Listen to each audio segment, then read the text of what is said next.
Good evening, ladies and gentlemen. This is Samuel Augusto Gonzalez, who is going to read the poem, the original poem composed by him, named Song to the Four Seasons. Song to the Four Seasons, programmatic poem in English by Samuel Augusto Gonzalez Acosta, inspired by the musical composition The Four Seasons by Antonio Lucio Vivaldi. The Four Seasons, how many wonders they give in an ideal place for the mind. Like a Picasso of words, a poet can draw the portrait most beautiful to find. While the eyes are closed, like a coal fire about to glow, a dream is neatly born. This is the world of seasons, the realm of flowers, the kingdom of a godlike horn. All green, all pretty are there, for living eternally lively, without passing away. The spring, which is starred by the great sphere of life, is a princess of one way. Either in the rainforest or in the wild jungle, spring is like an angel of fertile soil. Her brother face, autumn, is the prodigious prelude of pale leaves and willow oil. After this one, Brother Winter arrives and begins his concerto of windy violins. Those violins sing, sing, sing with cooling tempo and frozen flakes in the strings. And finally, Brother Summer learns to act with right, and the gold sun is back. Thin clouds and a slight drizzle mark a tasty light, a fragrance of melody. The three brothers, along with the dancing spring sister, lie on the same land. They can be seen in the passage of tranquility, covered by fruits, birds, and trees, laughing of days and crying of nights. All is seen by little dragonflies and bees. This is my little symphony of devices, composed in the canvas of nature's face. When poetry is shining, a constellation of smiles indicate that art leaves a trace. End of the poem. And now, an analysis. A literary analysis is going to be revealed to all of you about the poem you recently heard. Analysis of all literary devices used in the poem Song to the Four Seasons by me. Here, each and every literary device is going to be analyzed deeply by its author. Number one, allusion. A Picasso of words means that the poet is not merely trying to write something beautiful on the text. As the very name of the poem explains, this is a song with programmatic intentions in its own art. Its main goal is to transmit a mental image, like a canvas of words or a literary score. Number two, oxymoron. Cold fire refers in the poem that the dream which inspired the piece is in its starting point. It is preparing to amaze and to be enjoyed by the dreamer. This device can be compared to a light emerging from the dark. Number three, euphemism.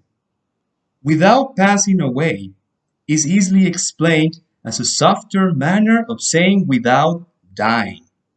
And in the poem, in the context of a dream represented as an ideal world of four seasons, the immortality of nature is expressed through the usage of this specific device, an endless and infinite beauty.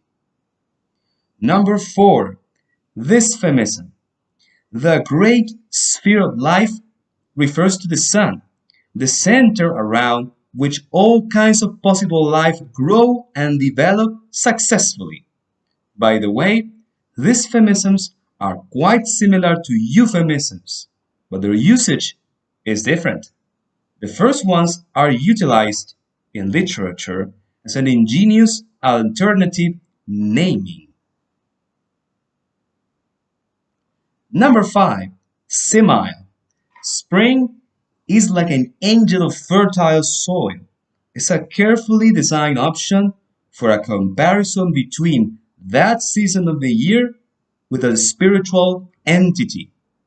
Fertile soil and the bursting of an amazing diversity of flowers is the result of a uniquely positive effect on nature. In this case, just like a blessing provided by heaven in the terms of what these words convey. Number 6. Alliteration. A prodigious prelude of pale leaves and willow oil is one of the most elaborated parts of the poem due to alliteration, the employment of the same letter in a certain number of words in a sentence, and each one of those words has its meaning, in order to render an idea of how a forest is like during fall or autumn. Prodigious, a synonym of marvelous. Prelude, it is the beginning of cool temperatures, anticipating what the cold of winter will be like in 2 or 3 months later. And pale, in reference to the leaves of trees, which fall down to the ground during most of autumn days. Lastly, willow oil is an equivalent expression of the essence, the core of this type of trees, which are particularly located in cold places or temperate forests. Number 7. Metaphor. Brother Winter arrives and begins his concerto of windy violins is another well-written metaphor in which Winter is depicted as a musician, more precisely as a conductor of an orchestra of winds, who starts to make melodies, rhythms, and harmonies with the typical gusts of wind that are predominant in the coldest season of the year. The goal of a metaphor is to label a thing with the name of another thing. Purely beautiful. Number 8. Tautology or repetition. Those violins sing, sing, and sing means a continuation of the effect produced by the previous literary device through tautology or repetition. Once the conductor, Brother Winter, begins his concerto, the violins, the winds start sounding, and the emphasis placed on the word sing is wonderful, to the point of increasing its beauty and value in the poem instead of diminishing it. Wind is music, and nature hears it. Number 9. Synesthesia. A tasty light, a fragrance of melody, is a perfect example of how human senses can be combined in an outstanding myriad of ways, to the extent of making poetry easier than most poets usually consider it is. In the first phrase, a tasty light refers to the first natural consequence that Brother Summer brings with his action, a light so beneficial to the word that it is sweeter than other sources of the same energy. Then, the second phrase, a fragrance of melody, indicates that the smell that can be perceived up in the air is so pleasant that it can be heard too, as if the very molecules of that fragrant air could even be visualized as musical notes and chords in a piece of music that enchants anyone of mere and exultant joy. Number 10. Kenning. ancient literary device.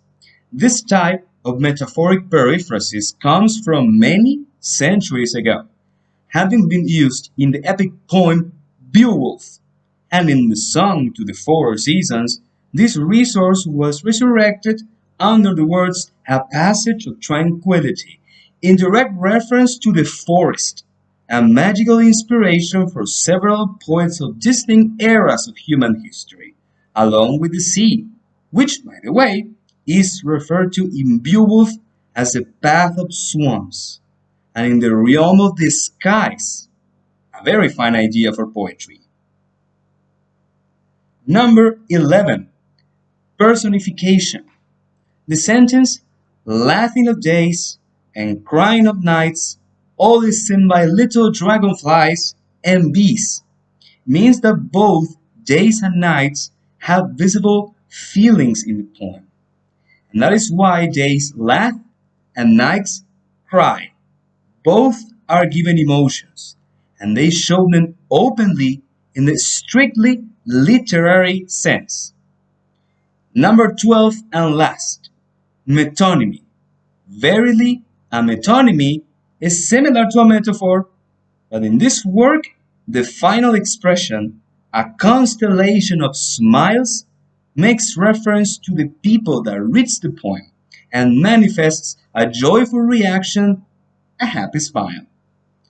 This is the end of the analysis of this poem. Thank you very much.